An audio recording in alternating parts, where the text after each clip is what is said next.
Hello there, football fans. Welcome to the Mercurial Trequartistas Gamecast, your weekly dose of Premier League passion, predictions, and proper football talk.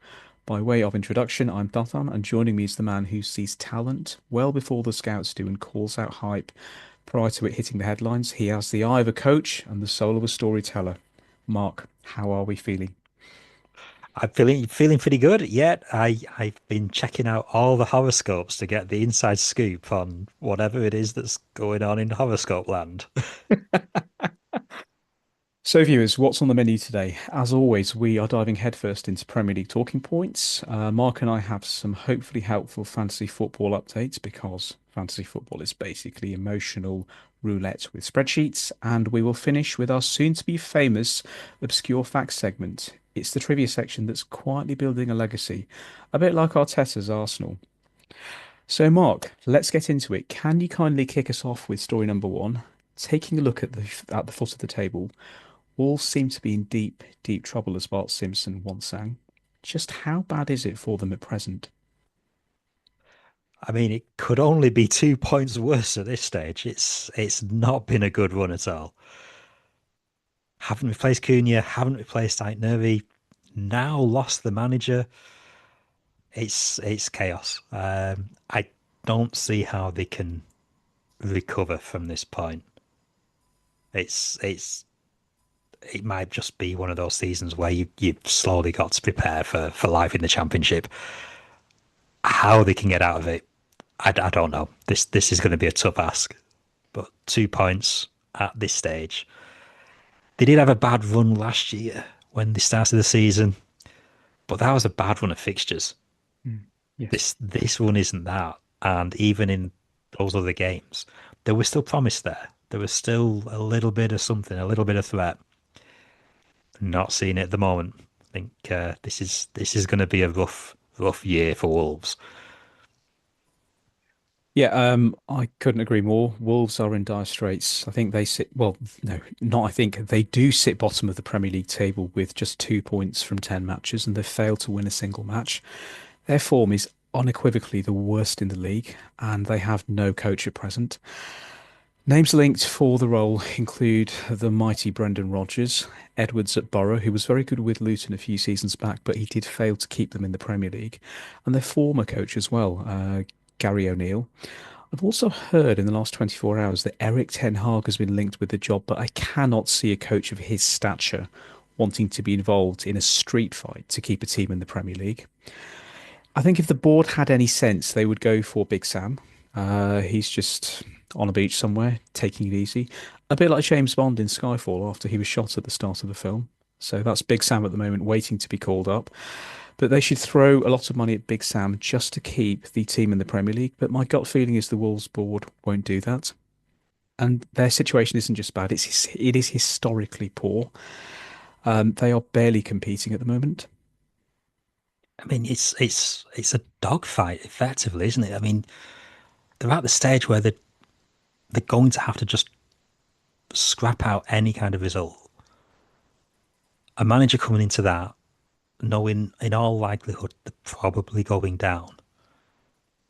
They're probably not going to be signing a long-term contract. It's going to be one of those where it's sort of like, yeah, we'll see if we can keep you up, Yeah.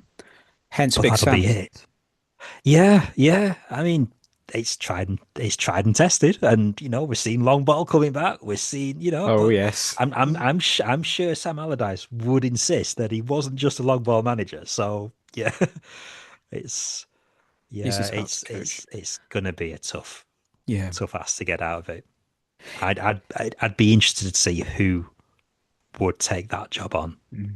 Well, if you're talking about egos, there's one man on the list because the first guy I mentioned, he has the biggest ego out of all of them, and that's Brendan Rodgers. Not meaning to cast aspersions, but he will turn up and he will probably believe he can get them in the top four. But it's going to be tough, Even I mean, he's not a bad coach, but it will take time for the squad to sort of understand his ideas and take them up as well. So Well, that's it. I mean, I think Brendan Rodgers he's got his way of playing. He knows what he wants his teams to do generally. I don't think this is that situation. This is a situation where you're going to have to put up siege mentality, mm, make do with what you've got. There probably isn't too much coming in a January window Mm, and try and get everybody just really going at it. You know, grit out the results, scrap mm. for the draws, be Yeah, hard to beat, defend, you know, play for nil-nil if you need to play for nil-nil. Just lock up shop, get points on the board, uh, and then hope that that can, the confidence can increase with each game and see where you go from there. But yeah. I don't know. I don't know who takes that job on. I really, really don't. Mm. It's definitely one to watch. If we move on to story number two, it's a bit left field this one, but Sir David Beckham. David Beckham this week, he received the title of Knight Bachelor in recognition of his decades-long contribution to football and to other charitable causes. It took place at Windsor Castle on Tuesday, the 4th of November. And on a personal note for me, I've always liked David as a person, and I thought it was nice. But over to you. Well, I mean, yeah, charity work got to be applauded and all that kind of thing. I wasn't invited. Did yours get lost in the mail as well? Or Oh, somehow, yeah, yeah, yeah, yeah, yeah, yeah. yeah, But yeah, no, I mean, how can you knock charitable endeavors and all that kind of thing? So yeah, mm, it's yeah, yeah, great for him. Great for bringing awareness to the charities that he's involved with. yeah. And it leads to the burning question, Tatan. Which David Beckham hairstyle did you have? I didn't have a single one. I wasn't No. really that keen on any of them. Oh, okay. I It was a just, fashion choice then, rather than a yeah. Okay. yeah. I don't think I ever emulated any footballers' haircuts as a kid. It was just not something I did. But can I ask about you? Did you ever go for one or? No, no, I wouldn't say so. I mean, I did have quite a long. I had the whole floppy '90s thing going on anyway. Uh, before before Beckham showed up, so Yeah. that was probably the closest. But I've certainly never done the what was it, the punk stripe thing Oh or yes, yeah, I remember that. blonde streaks. Yeah, yeah. Yeah, not any of them. No, no, So yeah. But I saw the interview after the event, and it was really nice. He said, "I couldn't be prouder. I love my country." And in today's world, we need more people to say that and to mean it. And it came across like, well, I mean, he's extremely proud, and he's played for England. I think I could be wrong, but it was 115 times. So he's obviously a very, very proud Englishman. But it was nice to hear him say that in today's world, and I wish him well. And his parents were very proud as well, who we saw on the side. So all good. Yeah. We move on to story number three. It's an oldie, but it's not a goodie. It is the old chestnut. It's VAR. So a couple of incidents they stood out last weekend. So Sunderland were denied a late penalty after Michael Keane blocked a cross with his arm. This was on Monday night, and on Saturday afternoon, Forest fans were furious after Casemiro scored for Man U from a wrongly awarded corner, where it appeared that VAR failed to intervene. I was reading the thoughts of Keith Hackett on this point. He's the former PGMOL chief and he's an ex-FIFA ref.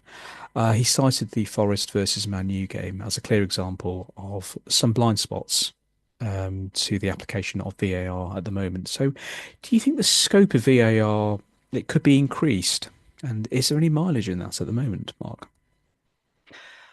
I mean, I think technology in football, so long as it's not intruding on how quick or how often the game's being broken up, is probably a positive thing.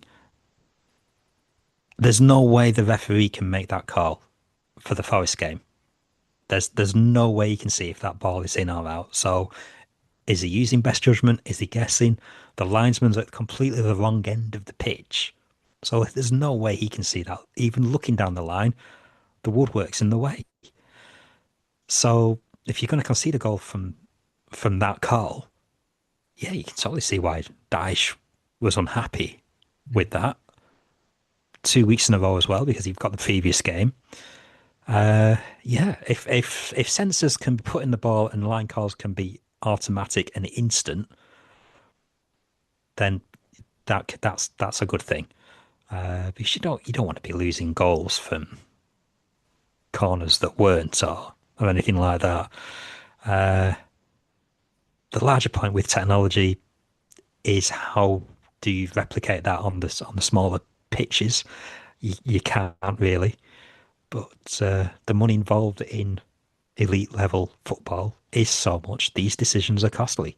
Yeah. If Forest go down by a point or two, they could be looking at that and going, "Well, have we lost that on a corner?" It's frustrating for the players and the defender in particular. I mean, he knew he'd kept that in. Hmm. There's no way the ref can give that, in all honesty, knowing that it's in. He's not seeing that. If Hmm. technology can help him out with that decision, fine. And it's instant, even better. But yeah, it was. I think it was frustrating for the players involved there. Over the years, we've spoken about this a lot. So I think I've always said to you that there's other sports where the use of technology, it's just a better fit.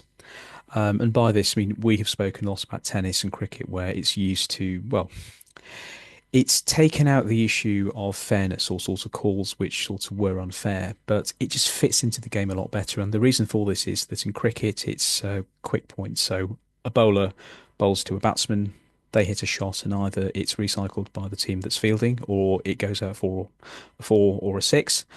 And in tennis, most rallies or sort of points tend to last something in between 30 seconds to say 90 seconds.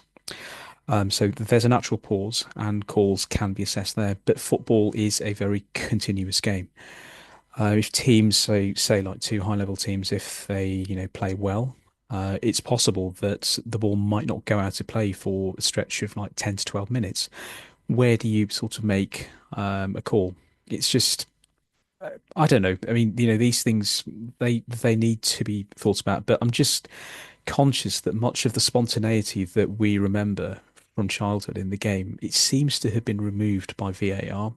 But on the flip side, through its use, all decisions are meant to be correct and fair. But the thing that people up and down the country are saying is that that's not the case. Over the last few years, we have seen lots of examples where VAR has not been applied fairly and teams have been penalised when there's been a clear breach or some kind of an infringement. And again, this weekend, I mean, the very topics that, the very issues that have brought us onto this topic, it's just clear for everyone to see. But I do like the use of semi-automated systems this season, which have been introduced. I mean, you were saying to me recently that the final call is made by a human referee, but the software, it just sort of tells them quickly and clearly, and mistakes are a lot less frequent now. Yeah, automated offsides is definitely a success for the technology. I think the use of VAR in general, I'm okay with the technology. I'm not necessarily okay with how it's been applied. Mm. I think for a lot of the time, you've got the technology being there, giving the referee an option to maybe over referee the game and looking for reasons to disallow goals rather than using it to check for out and out mistakes. You also get in situations where referees and linesmen are being hesitant to make the call because they're thinking, well, if we're wrong, the tech's going to bail us out. And I think that's bad for the referees. They should still be brave enough to make the call as if the referee in it without the tech. The tech is there as a backup to make sure that an absolute howler of a mistake hasn't occurred. So, yeah, I think we're still in an adjustment period where the sport's adapting to the technology being around and the people that are using it. This whole high threshold, low threshold, even the clear and obvious Mm. line Yeah. is subjective. It's got to keep the rules have to be maintained at the most basic. It is or it isn't. It's a handball. It's not a handball. It's a foul. It's not a foul. There's a push. There's no push. Instead of this, oh, it might be, it might not be. And we're seeing inconsistent decisions. We're getting situations where the same event can happen in two different games, but be interpreted completely differently. Yeah. So until the human element, the referee, has taken to the technology and is using the technology to the best of its capability and to the best of their ability, Mm. we're just going to get stuck in this cycle of interpretative decisions or calls with no real consistency. And I think that's where the problem lies for the whole introduction of the multi angles, the tech, all that kind of thing. And it's something that the game's got to get a grips with. Otherwise, yeah, it is going to threaten the enjoyment for a lot of people. Yeah. It's one to watch. I mean, people have not been happy with VAR for a long time, and everyone's team has faced an issue with it where they've just lost, points on a match day, or lost, and got no points at all due to it. So, and this is going to go on. But as you say, perhaps. So, do you think the use of more tech is necessary at this point? And I think maybe the lines could be explored. If there's any way to get, I mean, even with a multi-ball system, you're going to have sensors in each ball Hmm, to be working. Is that going to add more work for checking the ball sensors are working, the lines are working? I mean, if they can get that in and it can be instant, and the referee just has to decide which way it's going, then that's fine. But with the way that they're using VAR at the moment, are we convinced that they can get it right if there's another another dimension added to the tech? I certainly. still I think there's still a lot to improve with what they've got. Yeah, not against the technology. Yeah. I am not convinced with the way it's being used. Hmm. The other thing is that it works clearly in the other sports that we mentioned, and there's so much money in football at the highest levels. It would be a travesty if they can't get it to work here. It really would be. It would be a failure Yeah. of the sport because it works beautifully in tennis. There's no issue. In cricket, it's sort of added to the game, in between points, are they out? Has a player been actually run out, or like is it a catch or something? Because the virtual ref, they make the call and they just relay that to the on-field ref. But let's Top see. level tennis really committed to it. I mean, Yeah. and okay, yeah, it's the same court, it's the same stadium kind of thing, but the tennis game, it's a fast match. These points are the ball's flying at 100 miles an hour from serves plus. Yeah. You know, can the human eye really see that in or out? And we've got technology that's going, it's out straight away, it's in straight Yeah. away, Yeah. and the guy in the chair is brilliant. Yeah. Because you're not getting in a situation where players are arguing over it. Yeah. Most players, I think, are absolutely fine with the line call systems in tennis. Yes. Maybe Roger Federer wasn't initially, but he was very bad with the challenge system. So Yeah. Well, there you have it, everyone. Three takes and about as many contrasting views as there are Premier League managers currently in a bad mood. We will keep tabs on how these stories unfold in the weeks ahead. If we now move on to the second segment of our podcast, so the fantasy football update, it's everyone's favourite bit. Well, everyone's favourite bit, apart from anyone who still thinks their club's 5-year plan is actually working. Mark, take it away. What's the bottom line in fantasy football this week? the bottom line in fantasy football is I really need a new 5-year plan. Again, I right. This is getting ridiculous. Again, I lost to Haaland FC. I was winning my tie in the head-to-head league. And then Haaland scored 2 goals. And of course, the other player had him captained. So, yeah, at this point, I'm close to being really stubborn now and just going, do you know what? I'm not putting Haaland in my team. I'm going to carry on and deliberately have anybody but and try and get the results in spite of it rather than because of Haaland's goals. Because at this point, yeah, it's So this is the Harlem it's protest. this is I'm very close to going full scale. I'm going to see the rest of the season out without Haaland and see how we go. Unlike Wolves, I still have wiggle room. It can get worse for me, but right now, I'm sort of half and half of going, "Do you know what? I'm going to stick it out without Haaland, full stop till the end of the year, or find some miraculous way to put him in and partner him up with another striker that you really shouldn't be able to afford as well. I don't know, but yeah, I'm leaning towards just going full on. I'm not having Haaland in the team. Okay. Good player, gets goals, fine, fantastic. But this fantasy league, it's it's been it's been a vexing one. In response to that, I'm just going to say that unlike Wolves, you cannot get relegated because I'm sure George will let you into the league next year. So there's no issue with that. So if you want to risk it, but you are a brave man if you go down this route, I will say that much. Certainly braver than me because I think I'll keep him in, at least in his current Oh, rich oh, vein of you got him as form. well, So yeah. I do have him. I think everyone has him and Semenyo. They are the sort of informed players at the moment. And a few people had Mickey van der Ven as well. So they scored highly with him in the, well, certainly against Everton. So, but very quickly, decent picks this week. I think Umbomo, he's going to face Thomas Frank, his former manager. Usually strikers tend to do well as and when they face their former coach.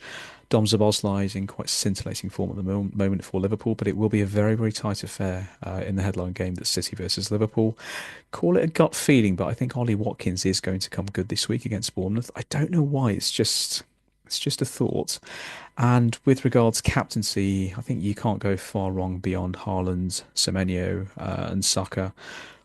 Each of these guys, their team have imminently winnable games, or possibly Caicedo as well, who's hit a very rich vein of form.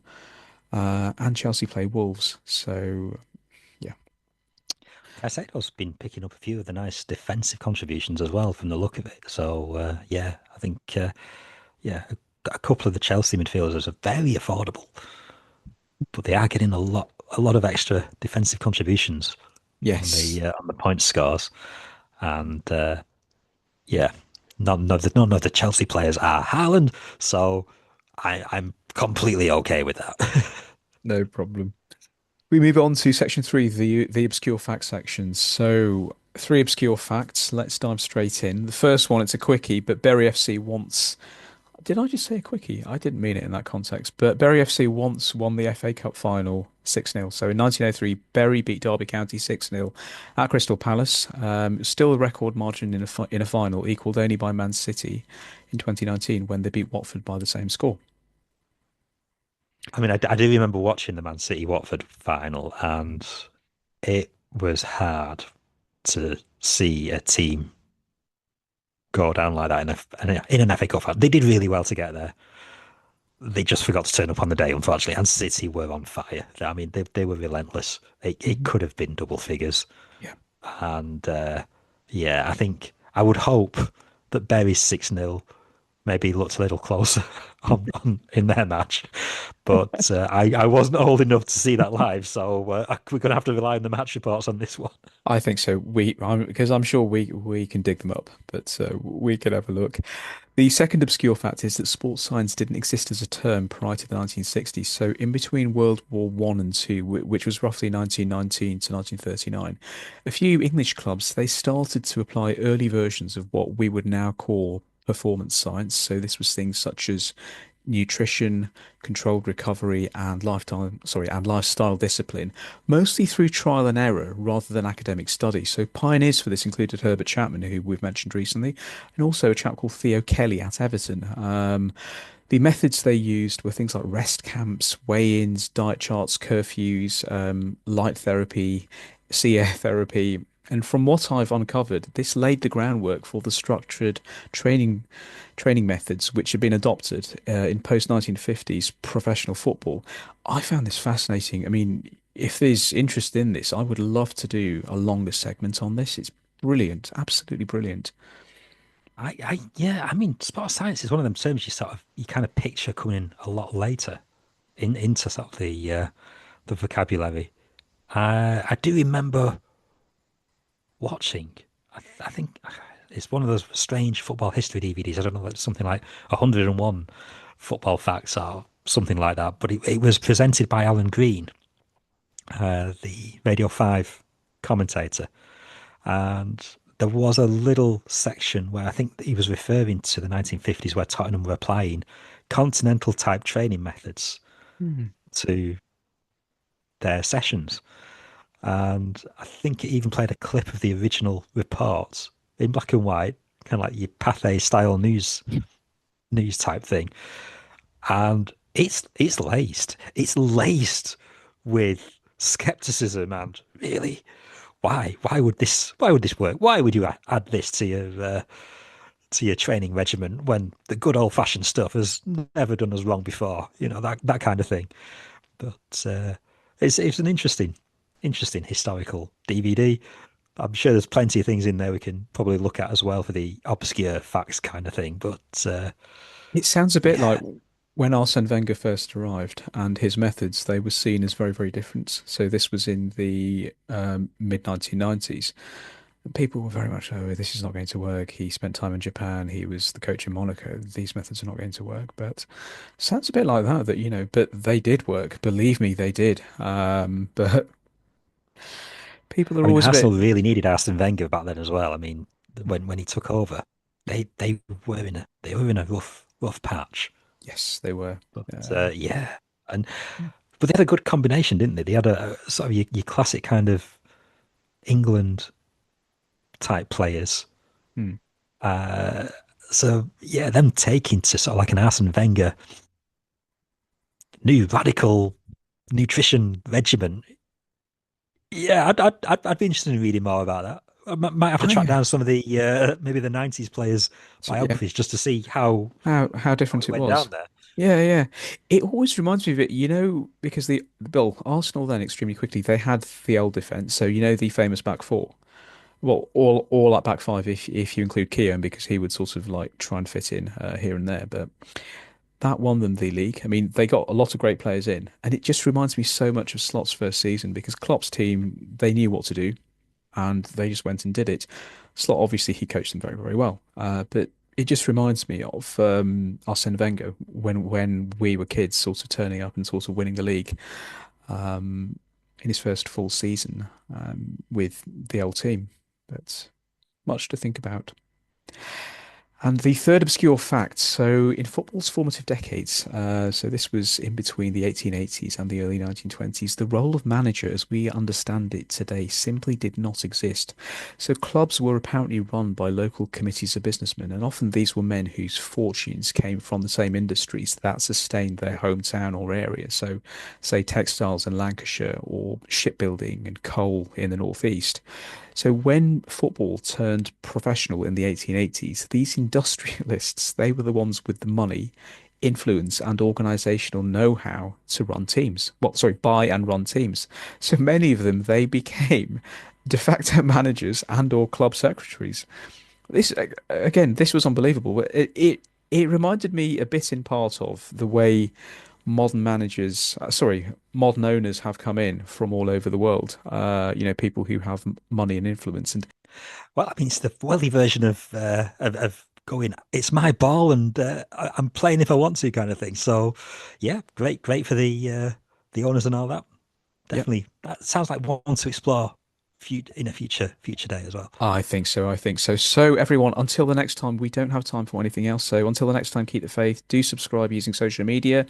We're back sometime next week with more TMTG goodness. See you then.